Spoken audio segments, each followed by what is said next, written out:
Students, how are you. तो बच्चों, last class में हम लोगों ने मॉडर्न इलेक्ट्रॉनिक कॉन्फ़िगरेशन काफी हद तक कंप्लीट कर लिया था और उसमें आपको एक बात स्टार्टिंग से कही जा रही है, कुछ बातें रूल्स के हिसाब से हैं, कुछ बातें अफवाह प्रिंसिपल से अलग हुंड रूल के हिसाब से भी चलेंगी। इलेक्ट्रॉनिक कॉन्फ़िगरेशन या केमिस्ट्री में जो भी रूल्स बनाए जाते हैं बेटा, वो ऑब्जर्वेशन के बेस पे बनाए जाते हैं कि जैसे जैसे बिहेवियर शो हुआ वैसे वैसे ही माना गया। जैसे स्टार्टिंग में आपको बताया गया था कि ऑक्टेट रूल इंपॉर्टेंट है, लेकिन मैंने बताया कि वो भी हर जगह एप्लीकेबल नहीं होता। तो वैज्ञानिकों ने जब ऑब्जर्वेशन करी तो पाया कि डी में इलेक्ट्रॉन्स अगर 4 है तो 5 हो जाते हैं और 9 है तो 10 हो जाते हैं।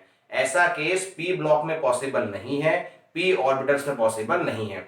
बहुत सी एक्सेप्शंस हैं, इसलिए फिजिक्स और मैथ्स वाले बोलते हैं कि केमिस्ट्री में जहां कोई बात नहीं आती तो वहां एक्सेप्शन लग जाती है। तो भाई ऐसा है, हमने क्लासिफिकेशन एलिमेंट्स का करा ऑब्जर्वेशन के बेस पे।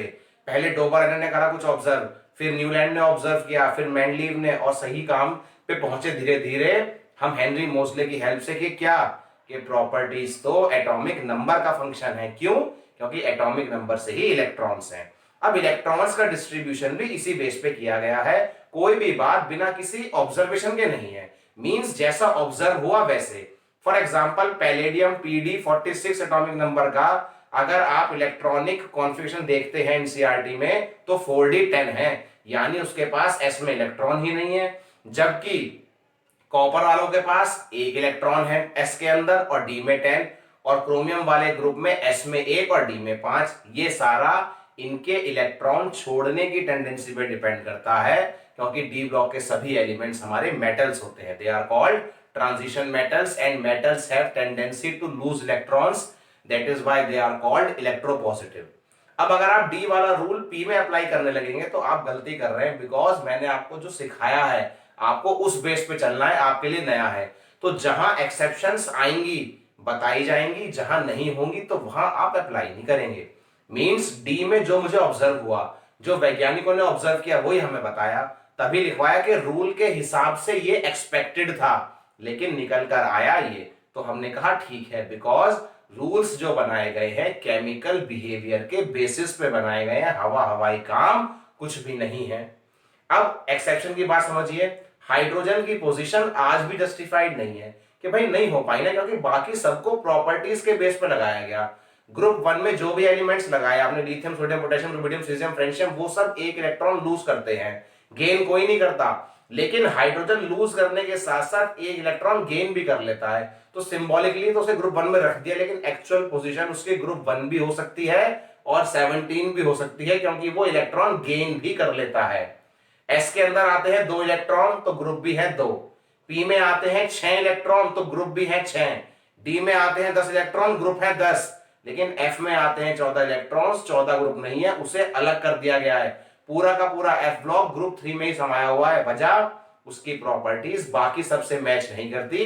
तो हमने सिमेट्री के बेस पे बनाई है पीरियोडिक टेबल, जहां अनसिमेट्री होगी वहां उसका प्रॉपर रीजन होगा। जैसे क्रोमियम और कॉपर में रीजन दिया गया आपको कि इनके केस में स्टेबिलिटी ज्यादा है, तो जैसा हम एक्सपेक्ट कर रहे थे वैसा ये बिहेवियर शो नहीं हुआ। अब क्रोमियम के नीचे जो मेंबर आएगा उसमें भी वही होगा, इसलिए रूल लिखवा दिया कि कभी आपका इलेक्ट्रॉन डी में आ रहा है और डी में 4 बैठ रहा है, एटम के केस में कोई चार्ज ना हो उस पर, तो आप D4 का D5 कर दीजिए। कभी डी में 9 आ रहा हो, 47 होमवर्क दिया था आपको सिल्वर, कई बच्चों ने करके भेजा है सही। डी में 9 आते ही आप D10 कर देंगे, आप लिखेंगे डी में 9 एक्सपेक्टेड है, लेकिन जो ऑब्जर्व्ड है वो है D10, तो 9 वाले को कट कर देंगे और 10 वाले को सही कर देंगे। आज उसी काम में थोड़ा आगे चलते हैं। अच्छा एक बात और, जैसे मान लीजिए आपके पास कोई एलिमेंट आया, एटॉमिक नंबर 30 से ज्यादा है, 35 से ज्यादा, तो उसके बाद आगे की नोबल गैस लगेगी। जैसे हीलियम के बाद आती है नियॉन, नियॉन के बाद आर्गन, आर्गन के बाद क्रिप्टन है 36 पे, तो 36 से पहले पहले आप आर्गन यूज करेंगे, उसके बाद आप क्रिप्टन का इस्तेमाल करेंगे। क्रिप्टन के बाद कौन आएगा? Helium, neon, argon, krypton, xenon आएगा 54 और फिर रेडॉन आएगा। तो इस प्रकार से आपसे जस्ट पहले वाले, अगर आप 37 है तो आप क्रिप्टन का इस्तेमाल करेंगे, अगर आप 47 है तो भी आप क्रिप्टन का ही इस्तेमाल करेंगे इलेक्ट्रॉनिक कॉन्फ़िगरेशन को श्रंक करने के लिए, श्रिंक करने के लिए। अब मैं आपको बताने वाला हूं एक बहुत ही ज्यादा इंपॉर्टेंट बात कि आप कैसे एलिमेंट्स के ग्रुप और पीरियड लोकेट कर सकते हैं। आज के काम से आप पीरियोडिक टेबल को और अच्छे से समझ पाएंगे। पहले कुछ बात बता रहा हूं जो आगे भी काम आएगी। जनरल इलेक्ट्रॉनिक कॉन्फ़िगरेशन मतलब पीरियोडिक टेबल में हर एक ब्लॉक के एलिमेंट्स के कुछ जनरल कॉन्फ़िगरेशन है। जैसे कि एस ब्लॉक के एलिमेंट्स के जनरल मींस इनकी वैलेंस शेल कुछ इस प्रकार की दिखाई पड़ती है। जब आप कॉन्फ़िगरेशन करेंगे आप समझेंगे भी। S block, P block, D block and F block. F की बात फिलहाल नहीं करूंगा क्योंकि हम उसके कॉन्फ़िगरेशन पढ़ते नहीं है, एक्सेप्शंस बहुत ज्यादा हैं, हर बार कंडीशन बदलेगी, प्रॉपर्टीज ज्यादा हो जाएंगे, तो अभी यूज में नहीं है, अभी उनको नहीं पढ़ेंगे। एस ब्लॉक का जनरल कॉन्फ़िगरेशन है बेटा एनएस 1 से लेकर 2 तक। पी ब्लॉक का ये कॉन्फ़िगरेशन है NS2 NP 1 to 6 और डी ब्लॉक में है बेटा N-1D 1 to 10 NS 0 से लेके 2 तक। इस N का मतलब समझिए, ये जो N है ये आपको इंडिकेट करता है पीरियड नंबर। अगर N1 है तो फर्स्ट पीरियड, N2 है तो second period. S means S sub shell में इलेक्ट्रॉन होगा वैलेंस। अगर आप S ब्लॉक के एलिमेंट हैं तो आखिरी इलेक्ट्रॉन S में जाएगा। अगर आप P ब्लॉक के एलिमेंट हैं तो आखिरी इलेक्ट्रॉन P में जाएगा। अगर आप D ब्लॉक के एलिमेंट हैं तो आपका आखिरी इलेक्ट्रॉन D में जाएगा, जैसे कि हमने करा था। एग्जांपल देखिए, अगर स्कैंडियम की बात करूं 21 नंबर तो हम क्या लिखते थे, आर्गन 18, 4s2 20, 3d1 21। याद आया? आखिरी का इलेक्ट्रॉन गया तो आप डी ब्लॉक के एलिमेंट हो जाएंगे। तो आपको यह बात ध्यान रखनी है कि जनरल कॉन्फ़िगरेशन क्या है। अगर आखिरी का इलेक्ट्रॉन पी में गया, चाहे 1 हो चाहे 6, 1 से लेके 6 तक, तो आप बन जाएंगे पी ब्लॉक एलिमेंट्स। एस और पी को इकट्ठा रिप्रेजेंटेटिव और मेन ग्रुप एलिमेंट्स भी नाम दिया गया है क्योंकि ये एलिमेंट्स लाइफ प्रोसेस में काफी इंपॉर्टेंट होते हैं। आगे बात होगी इनके बारे में इंडिविजुअली। अभी पीरियोडिक टेबल को और समझते हैं। ग्रुप समझ लिए, पीरियड समझ लिए, ब्लॉक समझ लिए, अब लोकेशन। मेरे पास एलिमेंट है पोटेशियम, बताइए उसे पीरियोडिक टेबल में कहां रखा जाए और क्यों रखा जाए। तो वो सारी बात कैसे पीरियोडिक टेबल डिजाइन हुई आज आप सीख जाएंगे। P का मतलब NS2 NP 1 to 6, P में आएंगे इलेक्ट्रॉन 1 से लेकर 6 तक। और D की बात करूं तो हमने पढ़ा जैसे 4s 3D, 5s 4D, 6s 5D, 7s 6D। आप करके देखिए कॉन्फ़िगरेशन पीरियोडिक टेबल में F ब्लॉक को छोड़कर P D S का कोई सा भी एलिमेंट का एटॉमिक नंबर लिखिए, से एटॉमिक नंबर 57, आप उसको सॉल्व कीजिए। एटॉमिक नंबर आप लिखिए 45, सॉल्व कीजिए। आप ऑफबॉ प्रिंसिपल के हिसाब से F ब्लॉक को छोड़कर बाकी सभी के कॉन्फ़िगरेशन आप सही से कर पाएंगे अगर आपने पीछे के लेक्चर्स बिल्कुल सीरियसली और ढंग से अटेंड किए हैं। तो D में अगर आपके पास इलेक्ट्रॉन S में आता है तो 3D के साथ 4s चलेगा, 4D के साथ 5s। इसलिए एक काम, अगर ये n है तो ये n-1 मींस अगर n यहां पर 4 है तो यहां पर 3, n यहां पर अगर 5 है तो पीछे 4, n अगर यहां पर 6 है तो यहां पर 5, n अगर यहां पे 7 है तो यहां पे 6। यानी सारा का सारा काम रूल्स पे डिपेंड है, ऐसे ही नहीं कि आपने कुछ भी कह दिया। तो आज हम बात करने वाले हैं लोकेशन ऑफ एलिमेंट या locate elements in groups and periods. आपको एलिमेंट्स को लोकेट करना है ग्रुप्स एंड पीरियड्स में और ब्लॉक्स में। ग्रुप्स, पीरियड्स एंड ब्लॉक्स, यानी हम एलिमेंट्स की पोजीशन डिसाइड करने वाले हैं। यानी कि हम एलिमेंट्स की पोजीशन डिसाइड करने वाले हैं ग्रुप्स में, पीरियड में एंड ब्लॉक में। पीरियोडिक टेबल 18 ग्रुप्स और 7 पीरियड्स में डिवाइड है। कौन कैसे डिसाइड होगा, कहां रखा जाएगा, कैसे डिसाइड किया गया है, कैसे पीरियोडिक टेबल डिजाइन हुई, वो सब आप आज सीखेंगे। सबसे पहली बात शुरू करते हैं एस ब्लॉक से। सबसे पहली बात शुरू करते हैं बेटा एस ब्लॉक से। एस ब्लॉक की पहली कंडीशन सबके लिए फिक्स है, last electron in S subshell. अगर आखिरी का इलेक्ट्रॉन एस सबशेल में है तभी आप एस ब्लॉक के एलिमेंट कहलाएंगे। Last electron in S subshell, therefore S block element आप कहलाएंगे। ये पॉइंट सभी के लिए कॉमन है बेटा। इसमें एक एक्सेप्शन है, वो है हीलियम। देखिए एक्सेप्शन हर जगह आती है। हीलियम कैसे हुआ, हीलियम इज 1s2। हीलियम का शेल फिल्ड है, फिर भी इसको पी ब्लॉक में रखा गया। पूछा क्यों? एस ब्लॉक के सारे एलिमेंट्स हाईली रिएक्टिव है, जैसे कि sodium, potassium, rubidium, magnesium, calcium. ये बहुत आसानी से इलेक्ट्रॉन छोड़ सकते हैं अपने आप को स्टेबलाइज करने के लिए। लेकिन हीलियम रिएक्ट नहीं करता। हीलियम एक शांत एलिमेंट है, इसलिए इसको एस ब्लॉक से हटाकर पी ब्लॉक में रख दिया गया। हर किसी का एक प्रॉपर रीजन है बेटा, ऐसे ही नहीं है। तो हीलियम को छोड़कर अगर किसी का इलेक्ट्रॉन आखिरी एस में आया तो आप एस ब्लॉक के एलिमेंट बन गए। एस ब्लॉक के अंदर 2 इलेक्ट्रॉन आते हैं, एस ऑर्बिटल के अंदर 2 इलेक्ट्रॉन आते हैं, इसलिए इसके अंदर ग्रुप भी 2 ही है। कौन कौन से ग्रुप? Group 1 and group 2। अब सिंपल सा फंडा है बेटा, समझा रहा हूं, बिल्कुल ध्यान दीजिए। अगर कॉन्फ़िगरेशन करते वक्त सबसे आउटर मोस्ट शेल कुछ ऐसे आई 4s1 या ऐसे आई 4s2, बताऊंगा अभी। ये पोटेशियम है और ये कैल्शियम है, लो पूरा कर ही देता हूं। Potassium is equals to argon 18 4s1, यही तो है, और calcium is equals to 20 argon 18 4s2। यही है, कुछ और है? करके देख लो। Potassium is 18 argon 4s1 whereas calcium is argon 18 4s2। 18 क्या बोल रहा हूं? आर्गन का एटॉमिक नंबर 18 और 1 19, 18 और 2 20। अब 4s2 क्या इंडिकेट करता है? 4 इंडिकेट करता है पीरियड 4, 1 इंडिकेट करता है ग्रुप 1, 4 इंडिकेट करता है पीरियड 4, 2 इंडिकेट करता है ग्रुप 2। बोलो बात समझ में आ रही है कि नहीं? यानी कि आपका इलेक्ट्रॉनिक कॉन्फ़िगरेशन आपकी सारी स्थिति बता देगा। एस वाले का सबसे आसान है, अगर आखिरी का इलेक्ट्रॉन एस में है तो आप एस ब्लॉक एलिमेंट है। अगर कॉन्फ़िगरेशन सही करा है तो एस में आ सकते हैं 2 इलेक्ट्रॉन, एक आया तो ग्रुप 1, 2 आया तो ग्रुप 2। और सबसे लास्ट जो कॉन्फ़िगरेशन करते वक्त सबसे एंड में आता है, या तो वो 4s होगा या 2s होगा, 3s होगा, 7s होगा, जो भी। अगर 7s है 7th पीरियड, 6s है 6th पीरियड, 5s है 5 पीरियड, 4s है 4, 3s है 3, s में 1 तो ग्रुप 1, s में 2 तो ग्रुप 2। एस ब्लॉक का काम आसान है, एक्सेप्शन याद रखना, हीलियम भी एस में ही है, लेकिन उसे पी ब्लॉक एलिमेंट कहा जाता है क्योंकि उसकी प्रॉपर्टी नोबल गैस से मैच करती है, तो उसे ग्रुप सेकंड से हटाकर ग्रुप 18 में रख दिया गया है। वही बात जो स्टार्टिंग में कही कि रूल्स अप्लाई होंगे लेकिन हर जगह अप्लाई नहीं होंगे, कहीं ना कहीं रीजन होगा। जैसे ग्रुप 1 और ग्रुप 2 के एलिमेंट्स थोड़े बहुत हार्ड है, कुछ सॉफ्ट है, रिएक्टिव ज्यादा है, नेचर में प्योर नहीं पाए जाते, लेकिन हीलियम नेचर में प्योर पाया जाता है। ग्रुप 1 और ग्रुप 2 के एलिमेंट्स की तरह ये सॉलिड नहीं है, गैसियस है, रिएक्ट बिल्कुल भी नहीं करता, तो कॉन्फ़िगरेशन के बेस पर भी इसे मैं एस ब्लॉक में रख नहीं सकता। क्यों?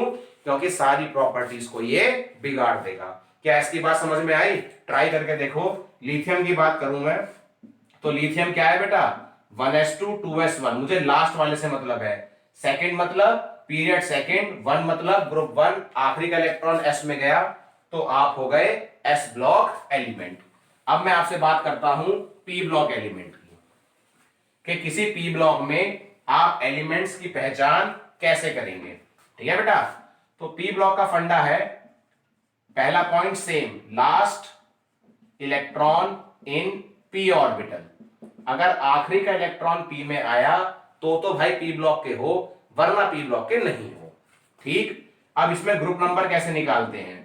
ग्रुप नंबर का रूल है ns plus np electrons plus 10। Group number का फॉर्मूला है np में, ns में कितने इलेक्ट्रॉन्स है, np में कितने इलेक्ट्रॉन्स है, प्लस 10। कैसे होगा मैं बताता हूं, बिल्कुल आराम से देखिए बेटा। पीरियोडिक टेबल में s ब्लॉक यहां पर है और p ब्लॉक यहां पर है, 1 2 3 4 5 6, उसके बीच में 10 क्या आते हैं बेटा? 10 ग्रुप्स किसके आते हैं बेटा? डी के।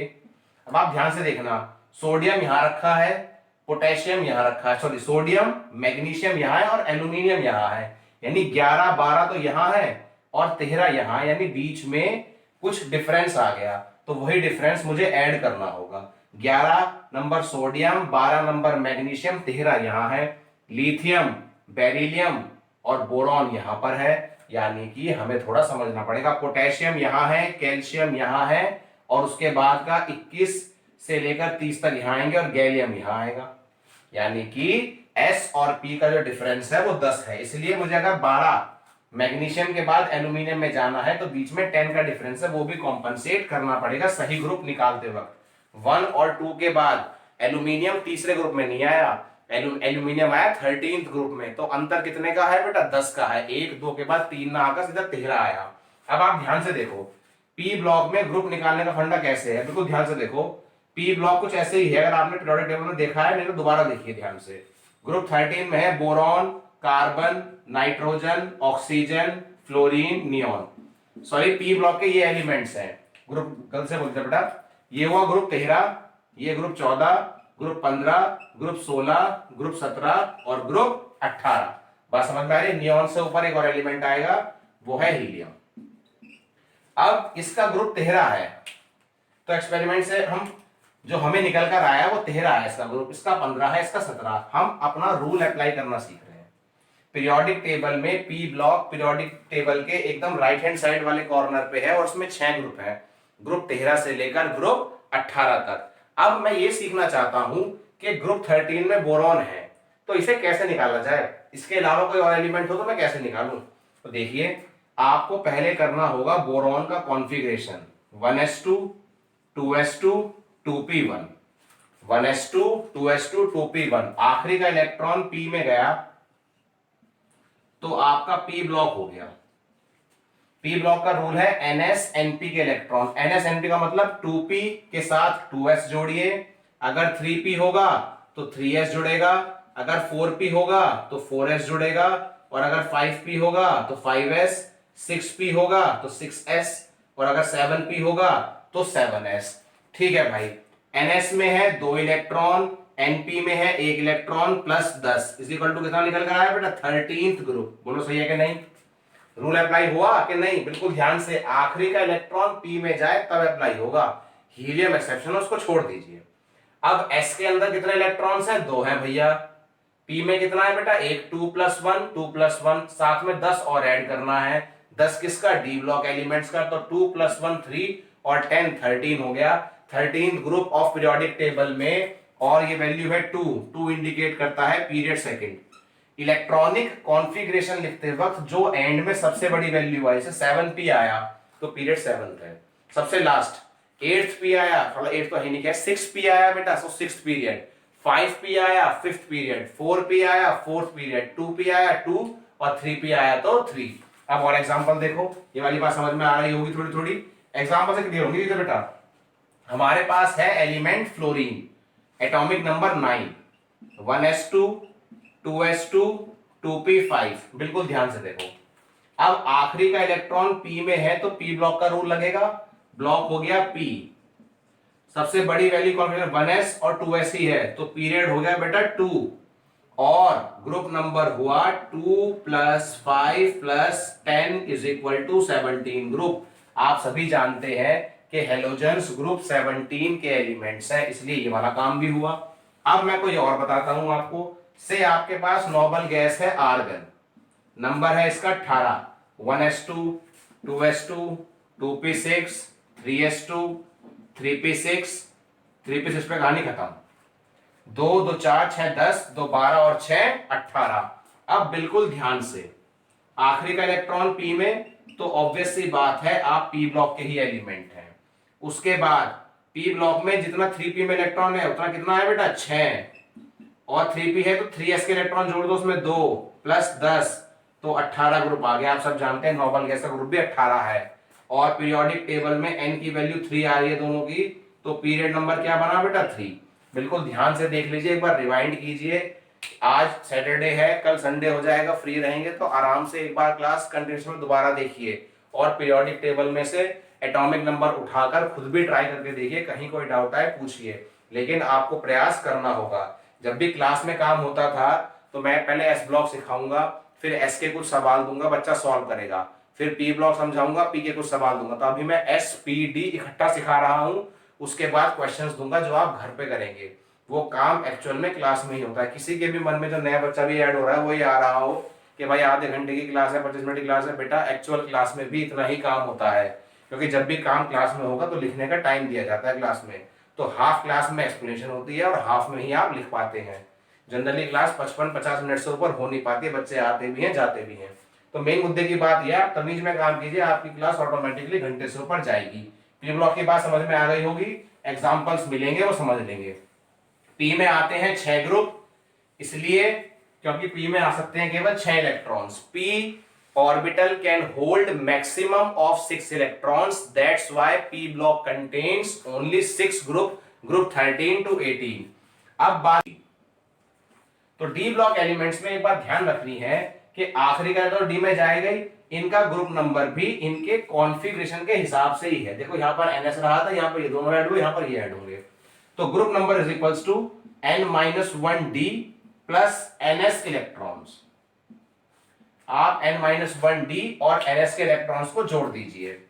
पीरियड नंबर क्या होगा, जो यहां पर ns रहेगा, सही है। और ये सारा काम वैलेंस पे ही अप्लाई होता है, आप सभी जानते हैं। लास्ट इलेक्ट्रॉन पे शुरू से कहता हूं, जो आखिरी का इलेक्ट्रॉन, अगर आखिरी का इलेक्ट्रॉन डी में गया तो आप डी ब्लॉक की बात करेंगे, पी में गया तो पी ब्लॉक, एफ में गया तो एफ ब्लॉक, और एस में गया तो एस ब्लॉक। आप समझिए एग्जांपल से, आपके पास है एग्जांपल स्कैंडियम का, आपने लिखा कॉन्फ़िगरेशन आर्गन 18, 4s2 20 और 3d1 21।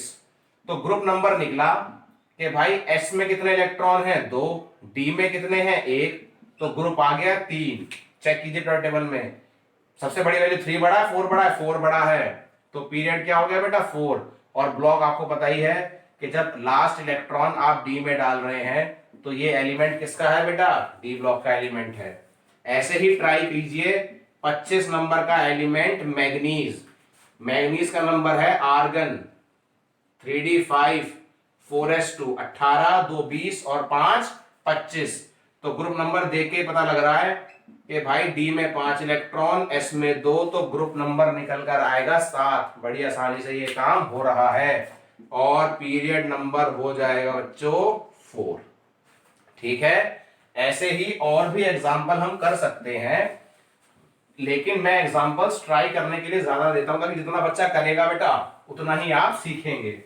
ऐसे ही 47 नंबर का एक एलिमेंट है सिल्वर, जिसका कॉन्फ़िगरेशन बनता है argon krypton 5d1, krypton 5s1 और 4d10, 36, 46, 46 और 1 47। आप सॉल्व कर लीजिए, 3d के बाद आने वाला ये एलिमेंट है। तो साफ दिखाई दे रहा है कि पीरियड तो है 5, ग्रुप हो जाएगा 10 प्लस 1 11, और ब्लॉक कौन सा है बेटा, डी। पीरियोडिक टेबल का जो भी काम आपको कराया जा रहा है, आपको इस बात पे ध्यान रखना है कि स्टार्टिंग के काम पे फोकस थोड़ा ज्यादा, नया काम है, इंटरेस्टिंग काम है, लेकिन थोड़ा सा कंफ्यूज कर सकता है अगर आपने ध्यान नहीं दिया। रिकॉर्डेड लेक्चर्स का यही बेनिफिट है कि आप 2-3 बार देख सकते हैं, लाइव में वो चीज पॉसिबल नहीं होती। ठीक, कोई डाउट्स आ रहे हैं आप पूछिए, घर आ सकते हैं तो डाउट पूछने घर भी आ सकते हैं, पूरी सेफ्टी के साथ बच्चे डाउट पूछने आ भी रहे हैं और जा भी रहे हैं। आप 2-3 दिन के डाउट इकट्ठे कर लीजिए, नहीं तो व्हाट्सएप पे भी बहुत बच्चे डाउट पूछते हैं, मेरी तरफ से पूरा सपोर्ट है। लेकिन अगर आप सीरियस नहीं होंगे तो आप काम नहीं कर पाएंगे। यहां भी एक बात सिखाई गई थी कि जब आप रूल के हिसाब से कॉन्फ़िगरेशन करोगे तो पहले इलेक्ट्रॉन एस में आएगा और फिर डी में जाएगा, तो आपको आगे पीछे इंटरचेंज करना है। तो वो बातें ध्यान रखनी है, बार बार नहीं बताऊंगा मैं कि पहले 5s में 2 हुए, फिर डी में 9 हुए, फिर मैंने शिफ्ट करा इनको, वो सारा काम हो गया, अब आपको पढ़ना है उसे। संडे आएगा, सारे लेक्चर्स कंटिन्यूस में दोबारा देखिए, 3 लेक्चर्स हुए, तीनों देखिए, सीखिए, कहीं कोई दिक्कत आए तो पूछिए, क्योंकि बार बार देखने से दिमाग खुलेगा, और जब पैटर्न दिखना शुरू हो जाएगा, पैटर्न उसी को दिखाई देगा पीरियोडिक टेबल में कि हाँ सारा काम सिस्टम से बना हुआ है। ऐसे नहीं कि हाँ मैं यहाँ लिथियम लगा दूंगा, यहाँ पोटेशियम, सब कुछ एक सिस्टम के अनुसार, सब कुछ ऑब्जर्वेशन के बेस पे, और जहां रूल्स के हिसाब से ऑब्जर्व नहीं हुआ वहां आपको बताया गया कि बेटा हीलियम को रख तो रहा था मैं ग्रुप 2 में एस ब्लॉक में, लेकिन इसकी प्रॉपर्टीज बाकी एलिमेंट से मैच नहीं हुई, इसलिए इसको अलग रख दिया। हाइड्रोजन को ग्रुप 1 और ग्रुप 17 दोनों में रख सकते थे, लेकिन हमने वहां रखा नहीं, क्योंकि हाइड्रोजन की प्रॉपर्टी बाकी एलिमेंट्स के साथ मैच नहीं हो रही थी। तो क्यों कंफ्यूजन क्रिएट करना, इसलिए उसको अलग कर दिया गया। क्या डी ब्लॉक की बात समझ में आई? s के इलेक्ट्रॉन और d के इलेक्ट्रॉन्स जोड़ दीजिए, n-1 d के साथ ns के इलेक्ट्रॉन, मींस अगर 3d है तो 4s के इलेक्ट्रॉन, 4d है तो 5s के इलेक्ट्रॉन, 5d है तो 6s के इलेक्ट्रॉन, और 6d है तो 7s के इलेक्ट्रॉन्स। इसको नोट करना चाहें तो नोट कर लीजिए, फिर मैं आपके लिए होमवर्क लिखता हूं बोर्ड पे। तो बेटा बोर्ड पे आप लोगों को कुछ क्वेश्चंस दिखाई दे रहे हैं। z means atomic number, atomic number आपको गिवन है, इलेक्ट्रॉनिक कॉन्फ़िगरेशन कीजिए इसका और इनको लोकेट भी कीजिए। आप सही आंसर करके मुझे भेजेंगे, मंडे से पहले पहले भेज दीजिए, संडे ऑफ है इसलिए रिलैक्स होकर पढ़िए क्लास, कोई प्रेशर नहीं है। लेकिन काम को बेटा अच्छे से करना है। आपको कोई भी दिक्कत है मेरी तरफ से पूरा सपोर्ट है, आपको इतना सपोर्ट कोई नहीं करेगा। मेरी तरफ से आपको पूरा सपोर्ट है, आप घर आइए, बैठिए, पढ़िए, मैं बच्चे के साथ बिल्कुल लग के काम कराऊंगा। लेकिन एक्शन रिएक्शन वाली बात है, आप पढ़ेंगे, आप इंटरेस्ट लेंगे तो मैं भी आप में इंटरेस्ट लूंगा और आपको पूरी हेल्प करूंगा। कोई भी बच्चा ये नहीं कह सकता कि भैया से डाउट पूछा और मना कर दिया, आप पूछिए, मैं ज़रूर आपको बताऊंगा। ठीक है, ये क्वेश्चंस आपका होमवर्क है, आपकी क्लास इतनी है, मिलते हैं बेटा अगली क्लास में। थैंक यू, जय हिंद।